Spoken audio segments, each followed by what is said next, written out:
బంగారం రేట్ చూసి భయపడుతున్నారా? అయితే ఈ వార్త వింటే మీరు నిజంగా షాక్ అవుతారు. బంగారం మెరుపుల వెనుక వెండి రికార్డుల మోత మోగిస్తోంది. ఈ ఒక్క ఏడాదే వెండి ధరలు ఏకంగా 149% పెరిగాయి. 2026లో బంగారం కంటే వెండి ధరలే బుల్లెట్ స్పీడ్ తో దూసుకెళ్లబోతున్నాయి.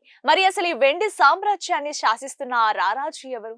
ఏ దేశం గుప్పిట్లో వెండి గనులన్నీ ఉన్నాయి? మన ఇండియా పరిస్థితి ఏంటి? క్లియర్ గా తెలుసుకుందాం. ప్రపంచ వెండి బాక్స్ ఆఫీస్ దగ్గర నంబర్ 1 కింగ్ ఎవరో తెలుసా? అది పెరు. ఈ చిన్న దేశం గర్భంలో ఏకంగా 1,40,000 మెట్రిక్ టన్నుల వెండి నిల్వలున్నాయి. ముఖ్యంగా అక్కడి అంటమిన గని ప్రపంచంలోనే అతి పెద్దది. మన ఇండియాతో పోలిస్తే పెరులో 17 రెట్లు ఎక్కువ వెండి ఉంది. రెండవ స్థానంలో రష్యా. వీరి దగ్గర 92,000 మెట్రిక్ టన్నుల నిల్వలున్నాయి. మూడవ స్థానంలో చైనా 70,000 మెట్రిక్ టన్నులతో గట్టి పోటీ ఇస్తోంది. ఇక నాలుగవ స్థానం పోలాండ్ 61,000 టన్నులు. ఐదవ స్థానం మెక్సికో 37,000 టన్నులు. చూసారుగా పెరు, రష్యా, చైనాలు వెండిని ఎలా దాచుకున్నాయో. ఫ్యూచర్ లో గోల్డ్ రేట్ ని సిల్వర్ డామినేట్ చేసినా ఆశ్చర్యపోనక్కర్లేదు.